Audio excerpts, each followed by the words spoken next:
하나님 아버지 감사합니다. 수요일 저녁 시간에 다시금 저희들이 하나님 말씀을 들을 수 있는 귀한 시간을 주셔서 감사합니다.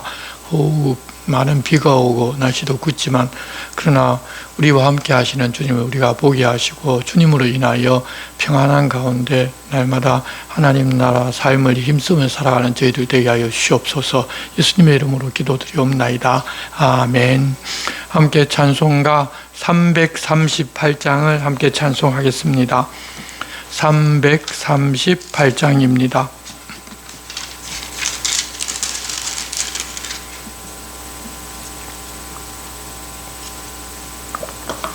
내 주를 가까이 하게 함은 십자가 짐 같은 고생이나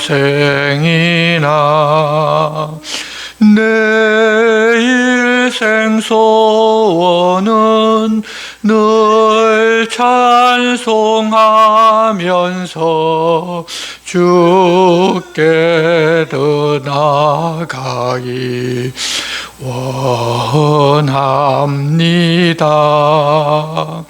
내 고생하는 것 옛 야곱이 돌베개 베고 잠갔습니다.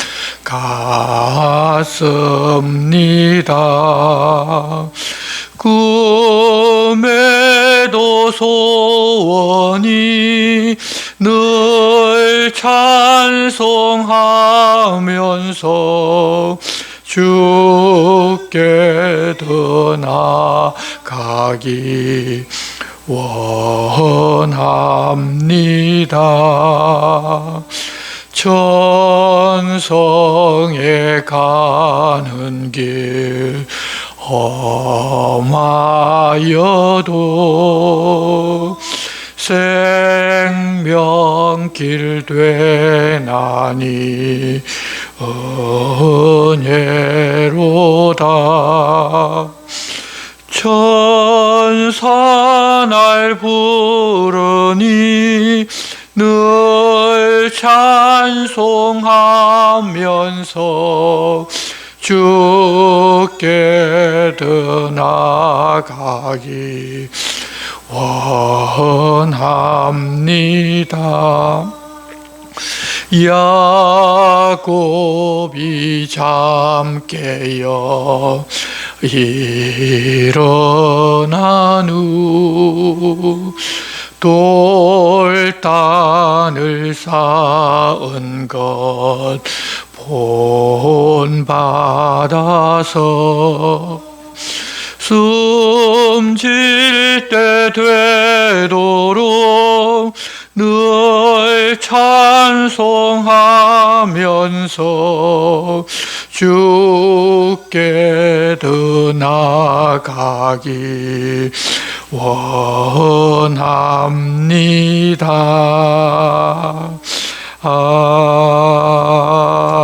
아멘. 네, 오늘 우리에게 주시는 말씀은 구약성경 느헤미야서 5장부터 7장 말씀입니다. 구약성경 731쪽 느헤미야서 5장 그리고 6장 7장 말씀입니다. 말씀 교독은 5장 1절부터 6절 5절까지만 우리가 한 절씩 교독하겠습니다. 구약성경 731쪽입니다. 한 절씩 교독하겠습니다. 그때 백성들이 그들의 아내와 함께 크게 부르짖어 그들의 형제인 유다 사람을 원망하는데 어떤 사람은 말하기를 우리와 우리 자녀가 많으니 양식을 얻어먹고 살아야 하겠다 하고 어떤 사람은 말하기를 우리가 밭과 포도원과 집이라도 저장 잡히고 이 흉년에 곡식을 얻자 하고 어떤 사람은 말하기를 우리는 밭과 포도원으로 돈을 빚내서 왕에게 세금을 바쳤도다. 우리 육체도 우리 형제의 육체와 같고 우리 자녀도 그들의 자녀와 같거늘 이제 우리 자녀를 종으로 파는도다. 우리 딸 중에 벌써 종된 자가 있고 우리의 밭과 포도원이 이미 남의 것이 되었으나 우리에게는 아무 힘이 없도다 하더라.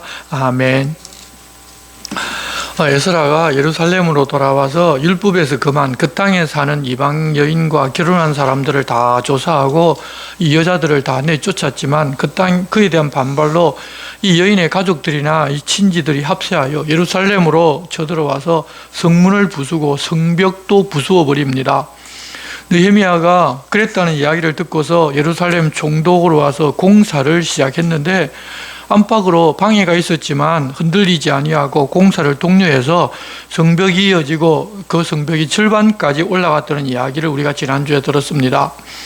그런 중에 이 이방인들이 무력으로 방해하겠다는 이야기가 계속 들려오자 한 손에는 병기를 들고 지키면서 일하였고 느헤미야의 수하에 있는 종이나 이 파수하는 사람들은 옷도 벗지 않고 그렇게 잠을 자면서 방비를 하였고 물을 기르러 갈 때조차도 병기를 놓지 않고 들고 가게 했습니다.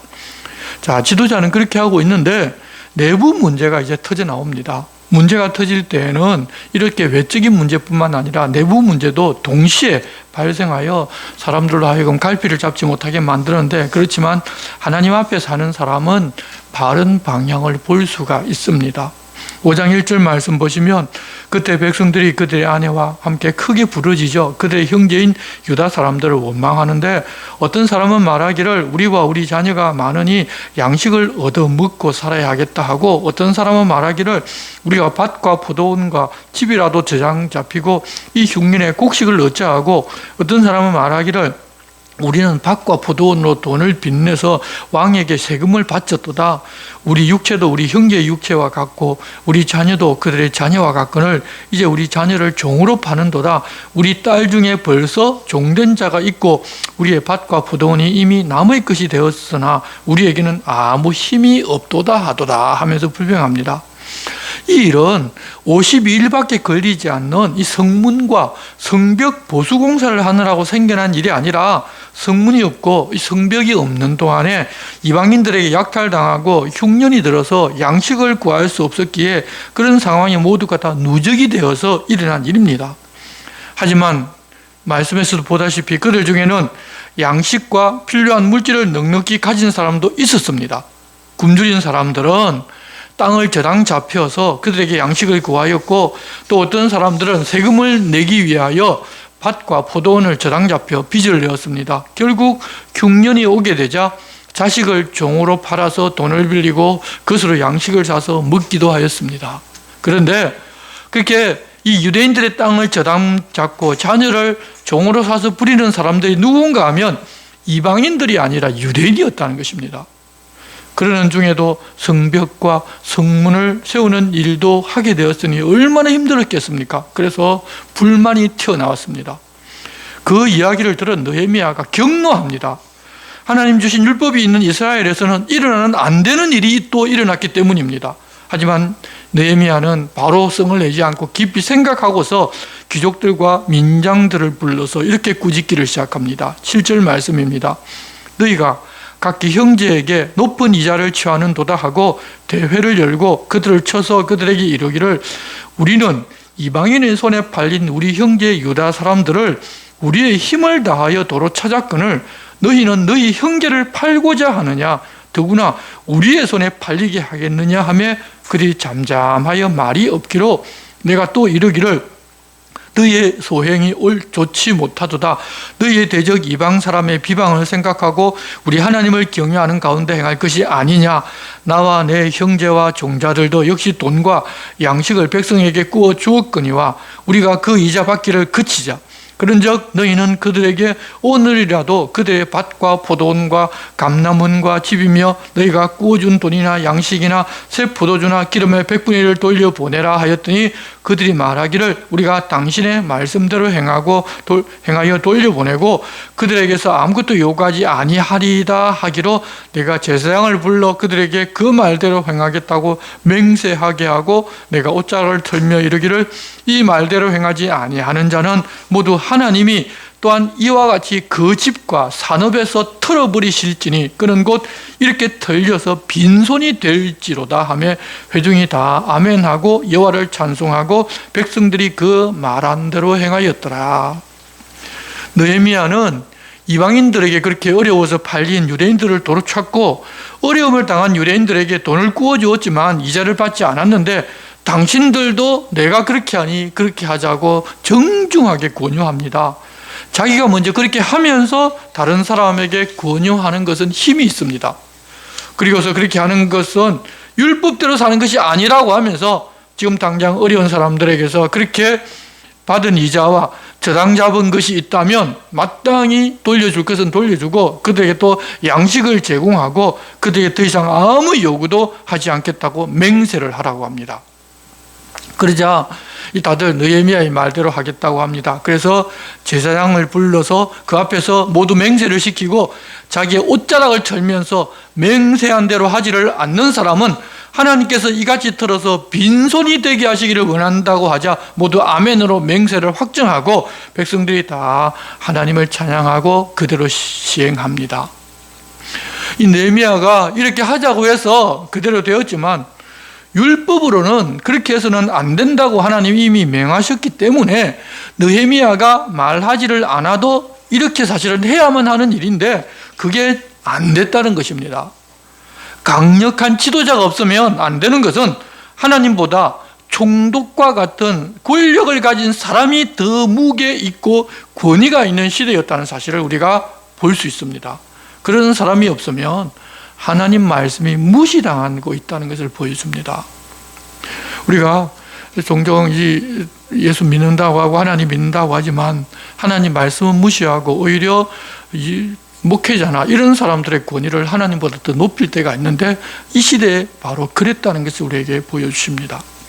이제 14절부터는 성벽을 재건할 당시의 일을 기술한 것이 아니라 첫 동독의 직무를 마치고 아마 느헤미야가 페르시아로 돌아가면서 했던 말 같은데 느헤미야가 행하였던 모범은 이렇게 해서 그 백성들이 느헤미야가 어떻게 행하는지를 다 보았는데도 백성들은 그런 것을 다 보고서도 자기 이속을 차리기 위해서 살았다는 것을 설명하기 위해 이 일 뒤에 바로 기술한 것으로 보입니다.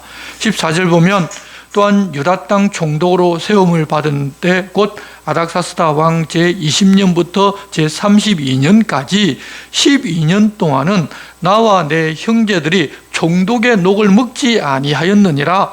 나보다 먼저 있었던 총독들은 백성에게서 양식과 포도주와 또 은 40세겔을 그들에게서 빼앗았고 또한 그들의 종자들도 백성을 압제하였으나 나는 하나님을 경외함으로 이같이 행하지 아니하고 도리어 이 성벽 공사에 힘을 다하며 땅을 사지 아니하였고 내 모든 종자들도 모여서 일을 하였으며 또 내 상에는 유다 사람들과 민장들 150명이 있고 그 외에도 우리 주위에 있는 이방 족속들 중에서 우리에게 나온 자들이 있었는데 매일 나를 위하여 소 1마리와 살찐 양 6마리를 준비하며 닭도 많이 준비하고 열흘에 한 번씩은 각종 포도주를 갖추었나니 비록 이같이 하였을지라도 내가 총독의 녹을 요구하지 아니하였으면 이 백성의 부역이 중함이었더라. 네, 하나님이여, 내가 이 백성을 위하여 행한 모든 일을 기억하사 내게 은혜를 베푸시옵소서라고 기도합니다. 총독이기 때문에 이 백성들에게 녹을 받아야 마땅한데 오히려 성벽 공사에 사제를 다 되었고 싼 값에 땅을 살 수 있는 기회가 있었음에도 불구하고 그러지를 아니하였고 자기 개인의 종들까지 성벽 공사에 동원하였고 찾아오는 사람들을 대접하는 것도 공적인 경비를 사용하지를 아니하고 다 사제로 했는데 자기는 하나님을 경외하기 때문에 성벽과 성문 공사를 하면서 어려웠고 힘들어하는 백성들의 부역이 너무 중요한 것을 알기 때문에 그렇게 하지를 못하고 기꺼이 자기 사제를 들어서 그렇게 12년 동안 살았다는 것입니다. 그리고 자기가 유다 백성들을 위하여 그렇게 선한 마음으로 한 것을 하나님 기억하고 은혜를 베풀어 달라고 부탁합니다. 하나님을 경외하는 지도자가 백성을 사랑하면서 어떻게 해야 하는지 모범을 보여준 분이 바로 이 느헤미야입니다. 권리를 가졌지만 하나님을 경외하기에 이 백성들을 생각하고 자기의 권리를 유보할 뿐만 아니라 오히려 자기 것을 내어놓고서 하나님께 그렇게 한 은혜를 바라는 지도자가 우리에게도 필요한 이 시대인데, 사실 이런 지도자는 지금 보기가 힘든 시대가 되어버렸습니다. 총독 느헤미야는 오면서부터 그렇게 백성을 위하여 모든 일을 하고 있지만, 그러면 이 백성들이 한 마음이 되고 느헤미야가 하고자 하는 모든 일이 다 그때부터 만사형통했는가 하면 그렇지를 않습니다. 밖에는 계속이 되고 내부에는 자기 이익을 위하여 적대자에게 동조하는 사람도 있었습니다. 그럼에도 느헤미야는 하나님 부탁하신 일에 전혀 물러서지를 않았습니다. 이제 6장은 적대자들이 음모를 꾸미고 느헤미야가 하는 일을 방해하는 장면이 나오게 됩니다. 1절입니다. 산발락과 도비아와 아라비아 사람 게셈과 그 나머지 우리의 원수들이 내가 성벽을 건축하여 허물어진 틈을 남기지 아니하였다함을 들었는데 그때는 내가 아직 성문에 문짝을 달지 못한 때였더라. 산발락과 게셈이 내게 사람을 보내어 이르기를 오라 우리가 오노 평지 한 촌에서 서로 만나자 하니 실상은 나를 해하고자 함이었더라. 느헤미야는 그들이 무엇을 하고자 하는지 말하는 것을 듣고서 그들의 계획을 알아차립니다. 그래서 3절 내가 곧 그들에게 사자들을 보내어 이르기를 내가 이제 큰 역사를 하니 내려가지 못하겠노라.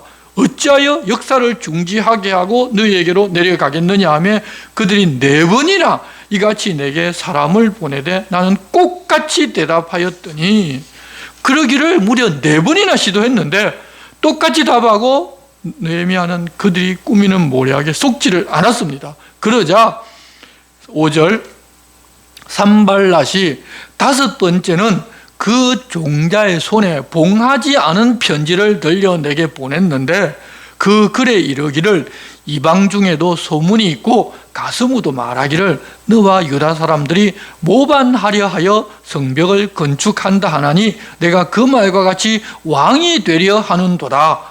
또 내가 선지자를 세워 예루살렘에서 너를 들어 선전하기를 유다에 왕이 있다 하게 하였으니 지금 이 말이 왕에게 들릴지라. 그런즉 너는 이제 오라 함께 의논하자 하였기로 내가 사람을 보내어 그에게 이르기를 내가 말한 바 이런 일은 없는 일이요 내 마음에서 지어낸 것이라 하였나니 이는 그들이 다 우리를 두렵게 하고자 하여 말하기를 그들의 손이 피곤하여 역사를 중지하고 이루지 못하리라 함이라.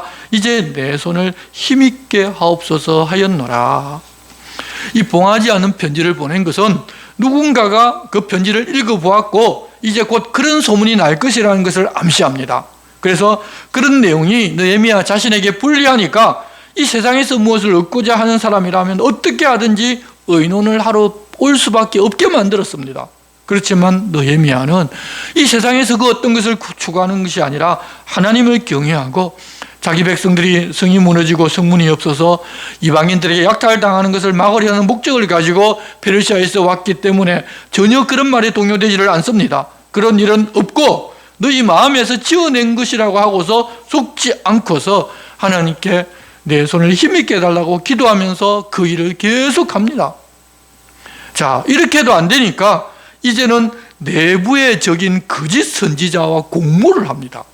10절입니다.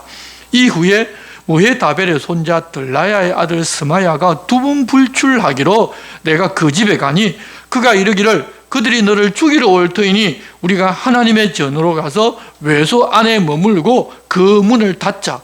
저들이 반드시 밤에 와서 너를 죽이리라 하기로 내가 이르기를 나 같은 자가 어찌 도망하며 나 같은 몸이면 누가 외소에 들어가서 생명을 보존하겠느냐. 나는 들어가지 않겠노라 하고 깨달은 적 그는 하나님께서 보내신 바가 아니라 도비아와 산발랏에게 뇌물을 받고 내게 이런 예언을 함이라.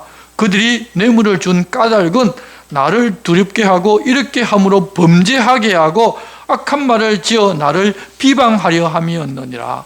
네, 하나님이여 도비앗과 산발락과 여선지 노아디아와 그 남은 선지자들 곧 나를 두렵게 하고자 한 자들의 소행을 기억하옵소서 하였노라.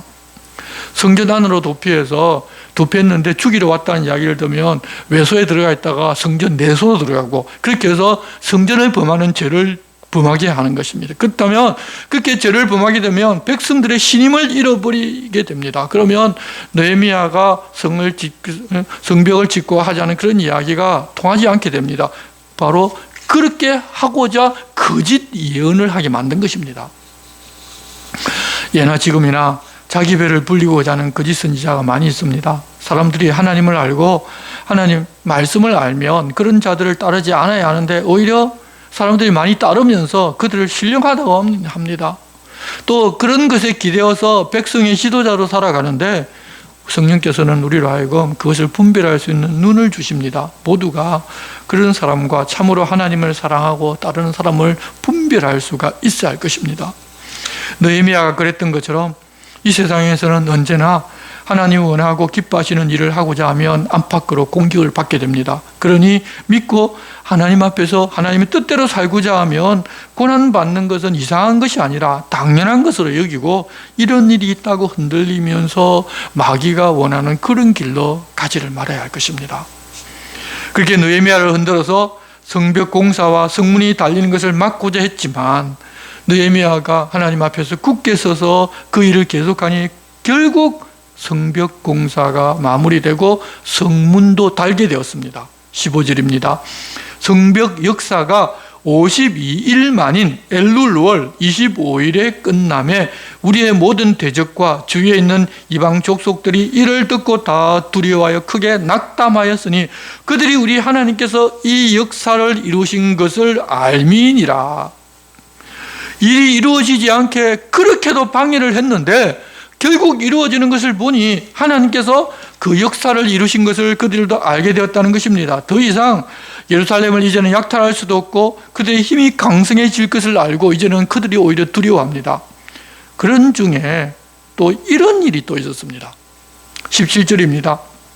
또한 그때 유다의 귀족들이 여러 번 도비야에게 편지하였고 도비야의 편지도 그들에게 이르렀으니 도비야는 아라의 아들 스가냐의 사위가 되었고 도비야의 아들 여하난도 베레가의 아들 머술람의 딸을 아내로 맞이하였으므로 유다에서 그와 동맹한 자가 많음이라. 그들이 도비야의 선행을 내 앞에서 말하고 또 내 말도 그에게 전하매 도비야가 내게 편지하여 나를 두렵게 하고자 하였느니라. 성 안에서 이 성벽을 재건하고 성문을 달고자 하는 그것을 막는 이 적대자인 도비야와 내통하는 사람이 있었고 스가냐 제사장은 자기 딸을 도비야에게 주어서 도비야를 자기 사위로 삼았습니다. 이방인들이 쳐들어와서 성벽을 무너뜨리면서 에스라의 개혁이 그냥 그 상태에서 그대로 끝나고 다시 이방 여인과 결혼하는 일이 반복되었다는 것을 보여줍니다. 그러니까 아무리 우리가 하나님 말씀대로 하자고 한다 하더라도 사람들이 본인이 자기가 하고 싶은 마음이 없으면 누가 에스라 같은 지도자가 있어서 그 일을 하고 돼도 자기에게 손해될 짓은 안 하는 게 사람의 속성입니다. 왜? 그것을 알아야 합니다. 그런데 느헤미야는 자기 것을 그져주면서 하나님을 경외하고 백성을 위하여 선행을 하였습니다. 그렇지만 이 도비야 같은 사람은 선행을 했다고 말하고서 자기 유익을 찾던 사람이었습니다. 그렇게 선행을 했다면서 느헤미야에게 그런 선행하는 좋은 사람이니까 교제하고 그의 말을 들어주어야 한다고 제사장들이나 귀족들이 느헤미야들을 말하더라는 것입니다. 여러분 그렇게 선행을 해놓고서 그것을 핑계로 느헤미야에게 급박하는 데 사용합니다. 제사장 그리고 귀족들이 말입니다. 우리가 그래서 이 선행하는 것을 보면서 선행일지라도 하나님 앞에서 하는 것인지 아니면 그렇게 선행해놓고 자기 유익을 위하여 언젠가는 그것을 빌미로 자기 유익을 취하기 위해서 하는 것인지를 분별할 수 있는 사람이 되면 좋겠습니다. 사람들은 다들 그냥 선행만 하면 착하고 하나님 말씀을 쫓아 산다고 그렇게 생각하고 저 하나님 신앙 좋다고 선한 행동만 조금 하면 그렇게 생각하고 사람을 잘못 판단할 때가 많은데 그러지 않아야 할 것입니다. 또 세상 살아가면 이런 사람도 있고 선한 일을 우리가 하더라도 안팎으로 반대하고 하지 못하도록 흔든 사람이 있다는 사실을 알고 결코 우리는 흔들리지 말아야 할 것입니다. 이제 7장 1절입니다. 성벽이 건축됨에 문짝을 달고 문지기와 노래하는 자들과 레위 사람들을 세운 후에 내 아우 하나니와 영문에 관한 하나냐가 함께 예루살렘을 다스리게 하였는데 하나냐는 충성스러운 사람이요 하나님을 경외함이 무리 중에서 뛰어난 자라. 어떤 사람이 나라를 다스려야지 그 나라가 평안한지를 여기서 보여주십니다. 하나님 앞에서 충성스럽고 하나님을 경외하는 것이 무리 중에서 뛰어난 사람이어야 합니다. 3절 내가 그들에게 이르기를 해가 높이 뜨기 전에는 예루살렘 성문을 열지 말고 아직 파수할 때 그 문을 닫고 빗장을 지르며 또 예루살렘 주민이 각각 자기가 지키는 곳에서 파수하되 자기 집 맞은편을 지키게 하라 하였노니 그 성읍은 광대하고 그 주민은 적으며 가옥은 미처 건축하지 못하였음이니라. 이 성벽이 완공되고 이 문이 달리게 되자 백성들은 비로소 이 성읍에서 그리고 성전에서 정상적인 생활을 할 수 있게 되었습니다. 그동안은 밤에 자기 집을 지켜야 했기 때문에 모든 주민이 다 불안해하면서 보초를 썼는데 이제는 정해진 사람들만 정해진 장소에서 보초를 쓰고 나머지 사람들은 자기 집 맞은편이 성벽이 있는 사람들은 시끄러운 소리가 나게 되면 성벽에 무슨 일이 있는지를 보면 되고 그 나머지 사람들은 안심하면서 밤을 지낼 수 있게 되었습니다. 그렇게 하였는데 아직 예루살렘 주민이 얼마 없었습니다. 그래서 그것을 채우기 위해서 7장 5절부터 느헤미야가 다시 돌아온 사람들과 당시 살고 있던 사람들의 숫자를 셉니다. 그런데 하나님께서 그렇게 하도록 주시는 감동에 따라 했다고 합니다. 예루살렘 성 안에 사는 사람이 적었기 때문에 주변 평지에 살던 사람들을 이주시키게 하는 그런 자료로 사용하고자 한 것을 보입니다. 그렇게 인구 조사를 하고자 하니 처음에 돌아온 사람들의 명단과 계보를 느헤미야가 얻게 되었는데 그 내용이 7장 5절부터 쭉 기록이 되어 있습니다. 그들의 이름을 우리가 보아도 의미도 없고 알지도 못하니까 쭉 내려가서 63절을 보시면 제사장 중에는 호바야 자손과 학고스 자손과 바르실레 자손이니 바르실레는 길르앗 사람 바르실레의 딸 중의 하나로 아내를 삼고 바르실레의 이름으로 불린 자라. 다윗이 도망갈 때 바르실레가 은혜를 베풀었는데 바로 그런 일로 인하여 이렇게 바르실레의 딸을 아내로 삼고 바르실레 이름을 기억하기 위해서 아마 그랬던 것 같습니다. 64절 이 사람들은 계보 중에서 자기 이름을 찾아도 찾지 못하였으므로 그들을 부정하게 여겨 제사장의 직분을 행하지 못하게 하고 총독이 그들에게 명령하여 우림과 둠밈을 가진 제사장이 일어나기 전에는 지성물을 먹지 말라 하였느니라.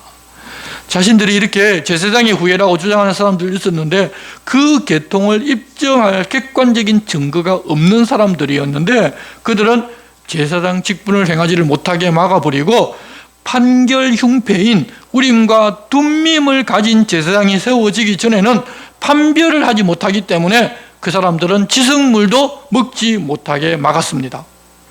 아마 나라가 망하면서 우림과 둠밈이 부착된 제사장의 에봇이 사라진 것 같은데 느헤미야는 페르시아에 있으면서 그것을 찾아보자 부단히 노력했던 것으로 보입니다. 하지만 결과적으로는 그것을 찾지를 못합니다. 그래서 이 이야기 이후로는 더 이상 우림과 둠밈에 관한 이야기가 나오지를 않습니다. 그렇게 되고서 신구약 중간 시기가 오고 예수님 오신 말세가 시작되어서 이제는 우림과 둠밈으로 대제사장이 진실을 판별하는 시대가 아니었다는 것을 보여줍니다. 우리가 오늘은 여기까지만 간단하게 볼 것인데, 하나님께서 자기 백성으로 삼고 율법을 주신 이스라엘 백성들이 자발적으로 하나님을 사랑해서 율법의 말씀대로 살고자 한 것이 아니라 강력한 지도자가 있으면 따라가고, 그렇지 않으면 결국 제 속인에 옳은 대로 자기 유익을 위하여 살아가고 있는 모습을 우리가 오늘 보았습니다. 더구나 지도자인 느헤미야가 모범을 보이면서 살아가는데도 그것은 전혀 보지를 못하고 자기 배만 불리면서 자기 동족 형제들의 어려움도 생각하지 않고 살았습니다. 하나님의 백성이라고 하지만 여러분, 자기가 주인 되어 살면 다들 이렇게 살 수밖에 없습니다. 그냥 이렇게 살아갑니다.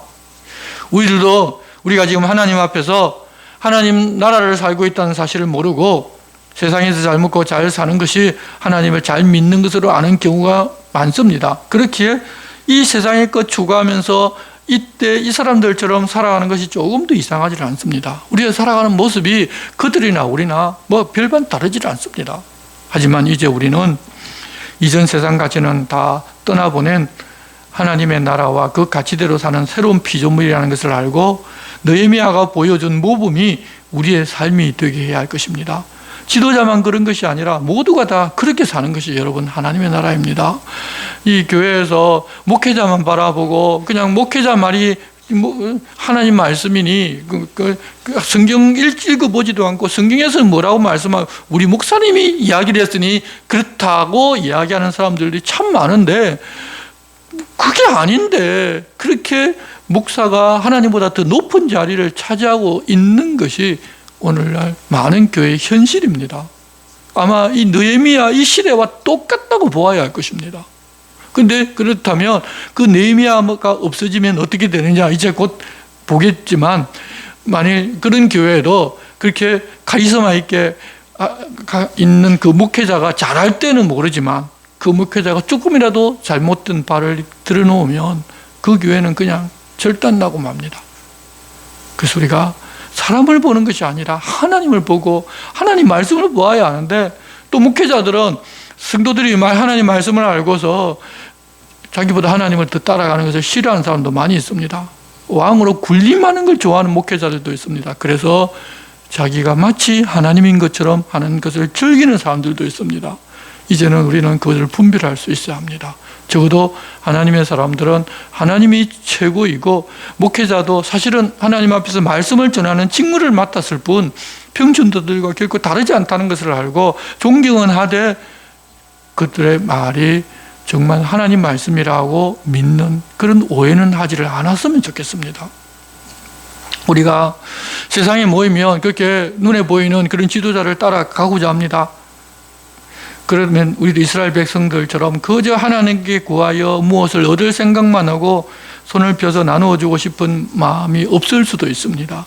그런데 오히려 힘없는 사람이 있으면 내 것을 더 챙길 수 있는 기회가 생겼다고 좋아할 수도 있습니다. 하지만 예수님은 이미 우리의 소속이 하나님 나라로 다 바뀌어졌으니 그 가치로 살아달라고 부탁하셨습니다. 이제는 우리가 그렇게 살아서 우리 삶을 보고 하나님의 백성이 여기 있다, 하나님 나라가 여기 있다고 말을 듣는 그런 진짜 하나님의 백성으로 살아야 하겠습니다. 여러분, 우리가 예수 믿는 것은 예수 잘 믿어서 이 땅에서 편하게 내가 원하는 것 성공하고 그렇게 사는 것이 아니라 하나님의 나라가 있기 때문에 그 나라 가치로 사는 것입니다.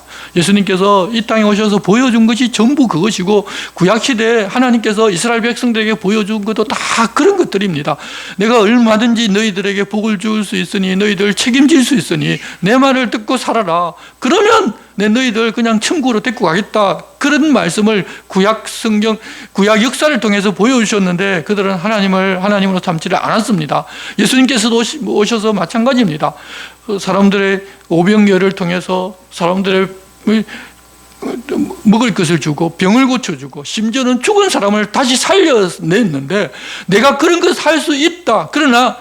그렇지만 내가 그것을 이 세상에서 하러 온 것이 아니라 너희들 하나님 나라를 소개해 주려고, 하나님 나라 백성으로 살게 하려고 이 말을 전하는 것이다. 너희들은 먼저 그의 나라, 그의 의를 구해라. 하나님 나라를 구하면서 살아라. 그러면 모든 걸 다 이룰 수 있다. 내가 모든 걸 다 책임져 주겠다. 예수님은 그런 말씀하셨는데 우리는 성경 속에서 뭐 어떻게 기도하니까 무엇을 기도했으니까 세상 문제가 해결되더라. 그래서 교회 와서 그렇게 기도하고 그것을 얻고자 하는 그런 신앙을 가지면 오히려 더 신앙이 더 좋은 줄로 착각하고 살아갑니다. 이제는 그것을 벗어나서 세상 것 아무것도 아닙니다. 하나님 나라 구하면 세상에 살 때 우리를 하나님 이 땅에 살게 하셨습니다. 우리에게 생명을 주셔서 우리를 데리고 가는 그날까지 하나님 책임져 주십니다. 그러니 하나님 나라, 우리 땅에서 살아야 할 하나님 나라를 살아가는 우리가 되어야 할 것입니다. 그러면 하나님께 책임져 주실 뿐만 아니라 넉넉히 하나님 나라에 들어가게 해주실 것입니다. 그 주님 부탁하신 말씀대로 살아가는 우리 모두가 됩시다. 기도하겠습니다. 하나님 아버지, 느헤미야가 본을 보이며 성벽과 성문을 다는 일에 최선을 다하고 있지만 방해가 있고 내부의 문제도 터져 나오는 것을 보았습니다. 그럼에도 느헤미야는 조금 더 위축되지 아니하고 적대자들의 계략을 파악하고 동요됨 없이 주님 부탁하신 일을 잘 마쳤습니다. 저희들도 주님 부탁하신 선한 일을 할 때 얼마든지 그럴 수 있다는 것을 알고 낙심하지 않게 힘을 주시옵소서. 그리고 이제는 세상 가치를 내려놓고 우리 삶이 하나님 나라의 삶으로 바뀔 수 있도록 주님 도와주시옵소서. 예수님의 이름으로 기도드리옵나이다. 아멘. 우리 함께 찬송가 370장을 찬송하겠습니다.